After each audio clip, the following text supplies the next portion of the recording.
So hello student, good afternoon everyone. This is Gopal Singh, your accountancy and economics teacher. And but in this video today, we are going to discuss about the next chapter of economics, that is production and cost. So please open your NCERT book, chapter number 3, production and cost. Chapter number 3, production and cost. So in the last chapter, beta we have discussed about the theory of consumer. कि consumer के बारे में हम लोगों ने पढ़ा था, उसका कैसा बिहेवियर होता है, उसका कैसा नेचर होता है. एंड इन दिस चैप्टर बेटा we will study about the behaviour of the producer. किसके नेचर के बारे में बात करेंगे हम लोग? प्रोड्यूसर के. Okay, so who produce the production. Production कौन करता है? जो प्रोडक्शन का प्रोसेस है वो किसके द्वारा होता है? The function of production is performed by the firms जो ऑर्गेनाइजेशंस होते हैं बेटा, उनके द्वारा प्रोडक्शन का फंक्शन परफॉर्म किया जाता है. ठीक है, एनसीईआरटी बुक सभी के पास है ना, उनको ओपन कर लीजिए. आगे बात करते हैं बेटा कि मैंने क्या कहा, प्रोडक्शन किसके द्वारा होता है? फर्म्स के द्वारा. Now the firms have to pay few amount for input. Firms को क्या करना पड़ता है? जो भी इनपुट खरीदती हैं उसके लिए मनी पेमेंट करना पड़ता है, पैसा देना पड़ता है. ठीक है, so that is called the cost of production. ठीक है, कि कंपनी कोई भी बेटा प्रोडक्शन कर रही है और उसके लिए मनी का पेमेंट कर रही है. किसका पेमेंट कर रही है? मनी का. ठीक है बेटा, तो that money which is paid by the firm for the input, that's called the cost of production. Okay, अब प्रोडक्शन होने के बाद में फर्म के द्वारा क्या होगा बेटा? The firms sell that money, sorry money बोल दिया, प्रोडक्ट जो भी फर्म्स ने तैयार करा है, whatever products produced by the firms, that all are sell by the firms in the market and from the that after selling that the firms get money. मतलब जो भी प्रोडक्ट फर्म्स ने तैयार करा बेटा, उनको बेचने के बाद में उनको क्या मिलता है? पैसा मिलता है. So that money, the money which is collected by the sale of output in the market, that will called what? Revenue. उसको क्या बोलते हैं? रेवेन्यू. मतलब टोटल जितना भी पैसा फर्म ने प्रोडक्ट को सेल करा, सेल करने के बाद मिला. आपको ये पूरे टॉपिक मिलेंगे आगे चल करके अभी.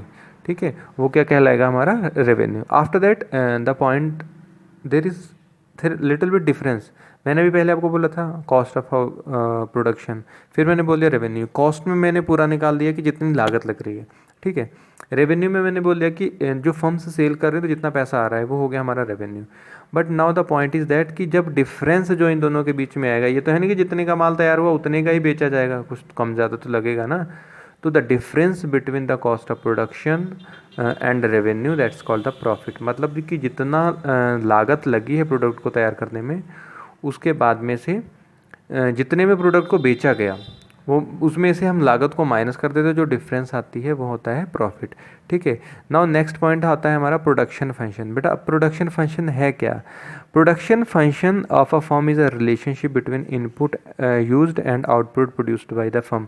मतलब एक फर्म ने जो भी बेटा प्रोडक्शन किया है, प्रोडक्शन में कितनी लागत आई है, कितना पैसा लगा है उनका, ठीक है, उन सब चीज़ों को रिकॉर्ड करेगा. उसके बाद में कितना आउटपुट तैयार हुआ है, फिर आउटपुट से कितना मनी मिला, उसका सारा जो रिकॉर्ड बनाएगा, that will called production function. ठीक है, उसमें आप पूरा रिकॉर्ड बनाएंगे. ठीक है, so the algebraic formula for the production function will be Q is equal to K into L. मतलब जो भी आउटपुट आया है हमारा, उसमें क्या है? जो भी हमारे फिक्स्ड फैक्टर हैं, साथ साथ में वेरिएबल फैक्टर, उन पे जो भी कॉस्ट रिकॉर्ड हुई, अनकर हुई है, ठीक है, उन दोनों को हम लोग सम करते हैं. तो जैसे Q है, हमने मान लो एक वीट का प्रोडक्शन करना है, तो Q को क्या मान लेते हैं? Output of the wheat. ठीक है, K will be the land for the in hectare and L will be the number of labours. ठीक है, आपके एनसीईआरटी बुक में सब दे रखा है. आगे आइए, देखिए टेबल भी बनी हुई है.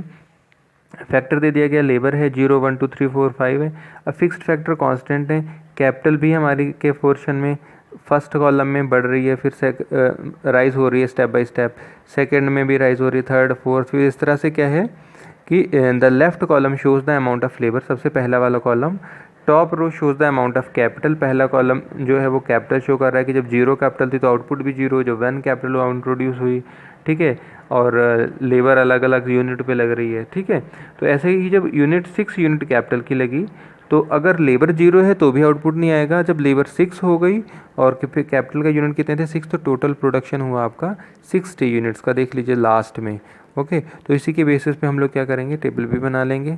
उम्मीद करता हूँ आपको प्रोडक्शन फंक्शन के बारे में समझ में आ गया होगा। फिर से रिपीट कर देता हूँ, production function is the function which indicate the functional relationship between input and output of the firms. ठीक है, और आपका प्रोडक्शन में रेवेन्यू क्या होता है, revenue total money collected by the sale of output.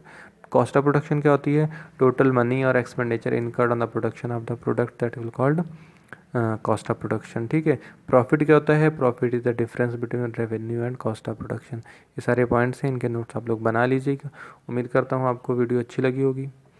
तो अगर आपने चैनल सब्सक्राइब नहीं किया है तो चैनल को सब्सक्राइब कर लीजिए, वीडियो को लाइक कर दीजिएगा। Thank you students. आने वाली वीडियोस के लिए साथ ही जुड़े रहिएगा, चैनल को सब्सक्राइब ज़रूर करिएगा, वरना आपको आने वाली वीडियोस मिल नहीं पाएंगे। And in the next video we will discuss about the short run and long run.